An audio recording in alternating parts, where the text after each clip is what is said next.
Online at 560theanswer.com. Now, from the Signature Bank Studios. This is Chicago's Morning Answer with Dan Proft and Amy Jacobson on AM 560. The Answer.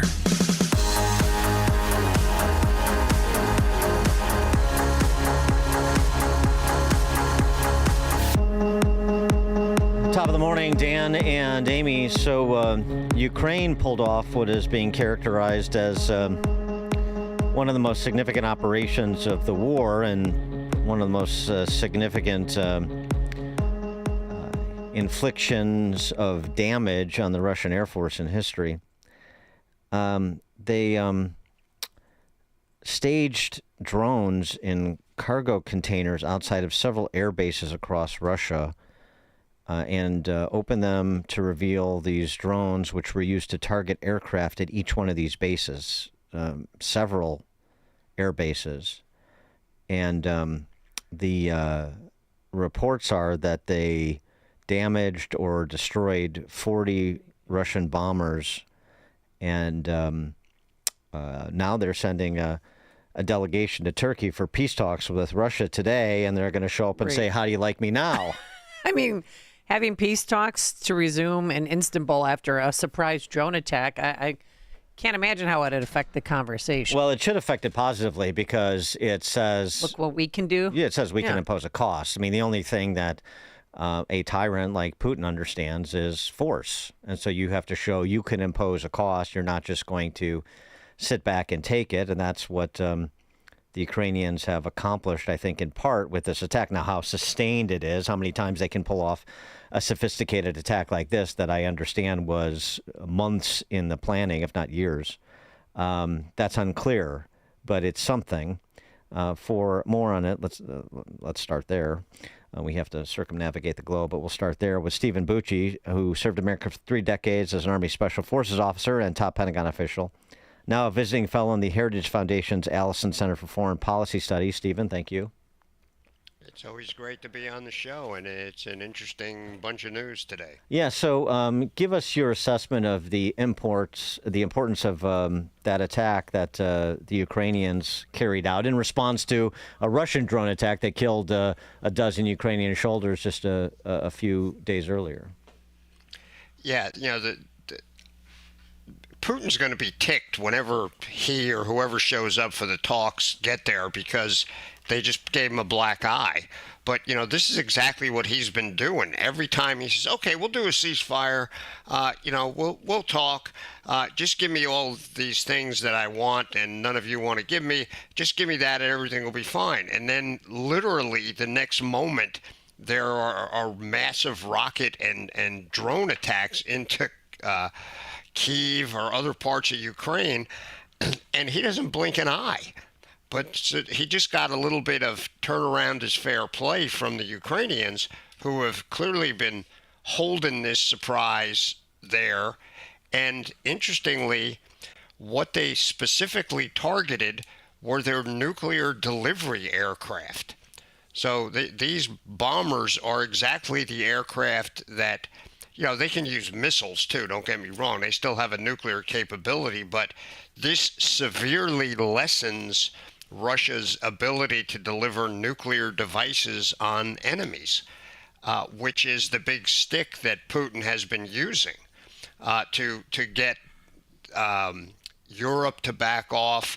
It has to at least have some effect on some Americans. None of us want to get in a nuclear war either, but this is a very pointed attack, very effective, very nuanced kind of thing that nobody thought the Ukrainians could really pull off. But boy, I think there's going to be some folks coming to the table there, that big long table that Putin sits at with nobody right next to him. There's going to be some uncomfortable folks standing at the other end of that table today. Well, how do you think Russia's going to respond? Because they're not going to just take this sitting down.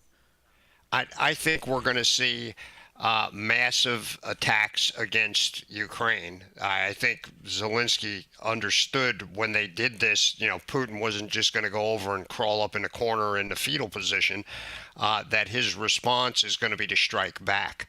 So I'm assuming they're ready for that.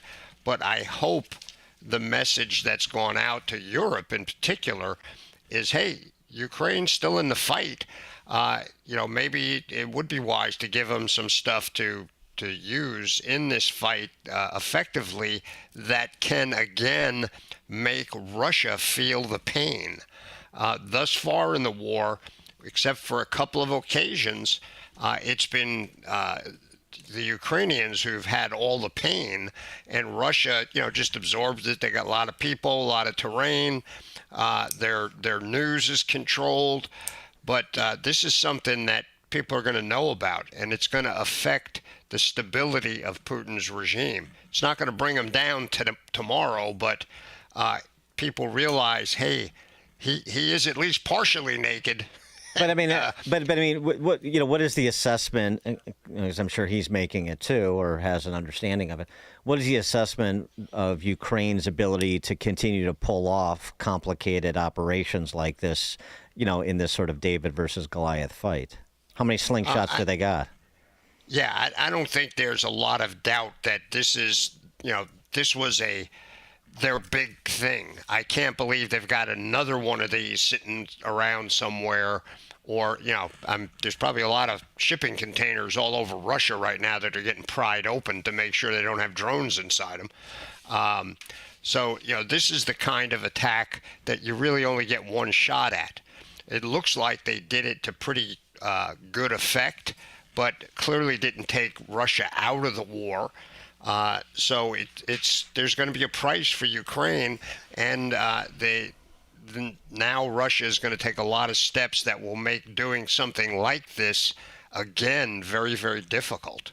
More difficult than this was. But so is this a moment where the United States steps back and lets this latest round of talks between Russia and Ukraine be between those two parties and see if they can move the flag in the direction of peace? Or is this an opportunity to intercede and say, okay, Ukraine can impose a cost, so now you know that we can impose a cost too through sanctions and other suggested punishments for Putin.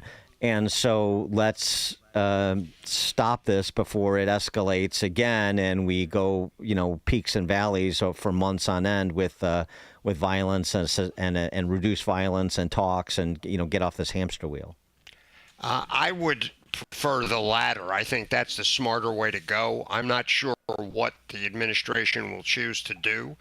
They could go either way. I mean, those are both viable options, but I think the better one would be for us to at least weigh in person and look at whoever the Russians send, because Putin's not going to come to the meeting yet, but whoever is there, that we send somebody who it can send a very clear and unambiguous message that enough's enough.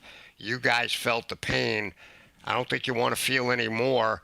Let's make some progress here. I think that would be the more effective way to go. Turning our attention to Iran, so IAEA reports on Iran's nuclear program, International Atomic Energy Agency.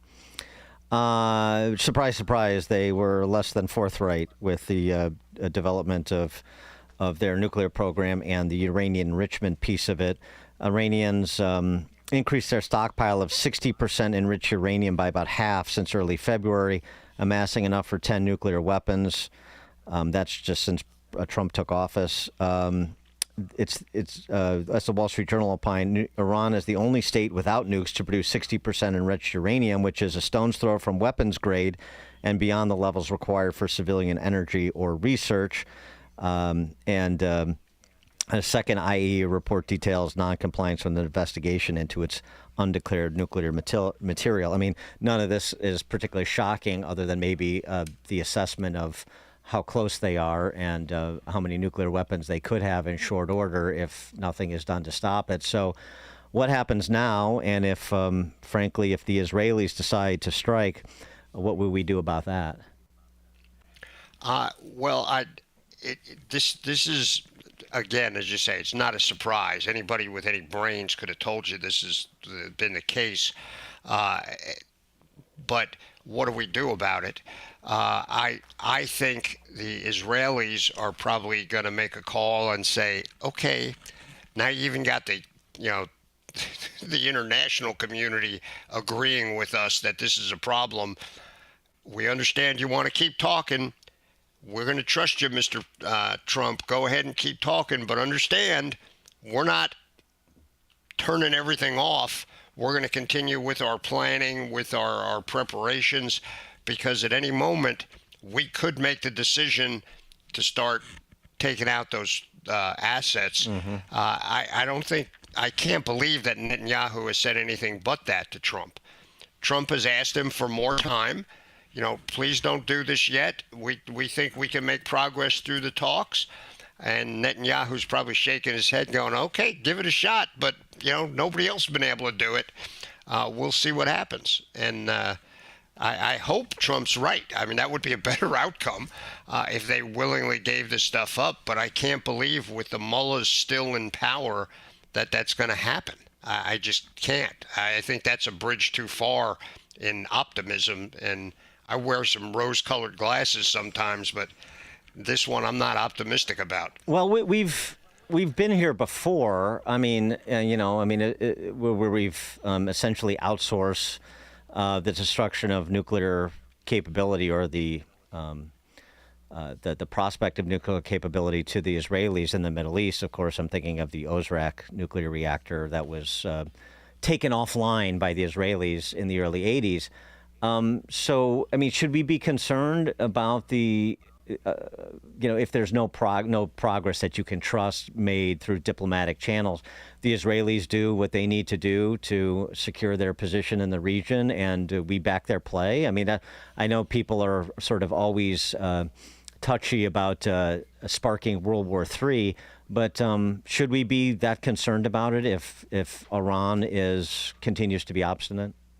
And the Israelis take action?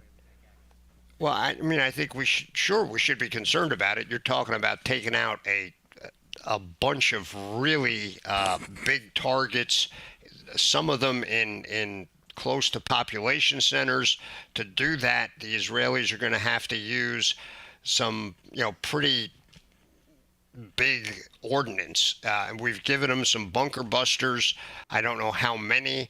I haven't seen the target lists or what it's going to take to really take out that whole capability.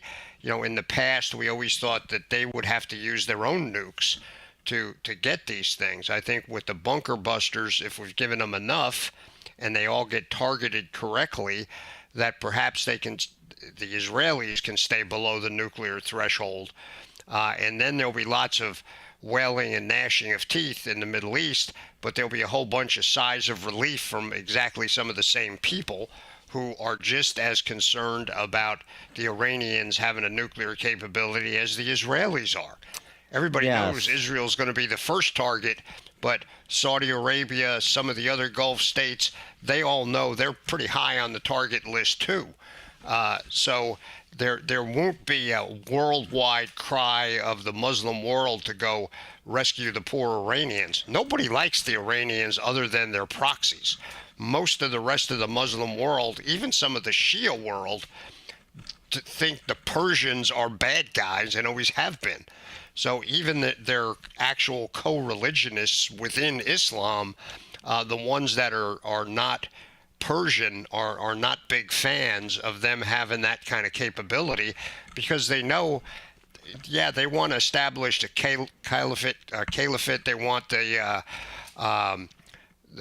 Mahdi to come back, but in the meantime, they just as soon reestablish the Persian Empire too. So I don't think it's going to kick off World War III, and I think anyone who believes the Israelis won't act when they make the determination that, hey, it's now or never, that they're not going to. I'm pretty sure President Trump understands that. I think he and Netanyahu are probably pretty straightforward with one another. Well, and I'm not banging the drums of war here, or underestimating the depravity of the mullahs in Tehran, But I mean, they're sort of a paper tiger for exactly what you just said. So we're always, it seems to me, we're always so afraid to take a hard line with Iran. We've got to work out some kind of deal to prevent this. Of course, we want to prevent it if we could trust a diplomatic solution. But if you want to, call our bluff, and by our, I mean the United States and allies like Israel, then go ahead. Yeah, I agree. I mean, especially post the attacks that the retaliatory attacks that Israel made on Iran, where they showed they really could attack Iran with impunity, and they have totally eliminated essentially their air defense capabilities. Right now, Iran is not as daunting as some people thought they might be in the past. They're pretty much hanging in there. Most of their proxies have been defanged. That's always been one of their aces in the hole. Everybody thought that if you attacked Iran, they would tell all the proxies, okay, you guys rain hell on all of our enemies, except most of them are more beat up than Iran is. So the Israelis have really done the world a great favor in what they've done against Hamas, Hezbollah, the Syrians, and Iran proper, and the Houthis too. Stephen Bucci served America for 3 decades as Army Special Forces officer and top Pentagon official, now a visiting fellow in the Heritage Foundation's Allison Center for Foreign Policy Studies. Stephen, thank you as always. It's my pleasure. Thanks for having me, guys, and we'll talk to you next week. Thank you, and he joined us on our turnkey.pro answer line. It's news, opinion, insight. This is Chicago's Morning Answer on AM 560. The Answer. Hey, it's Mike Rowe, and if you want to do business with a company that actually stands for something, switch to Pure Talk. I did.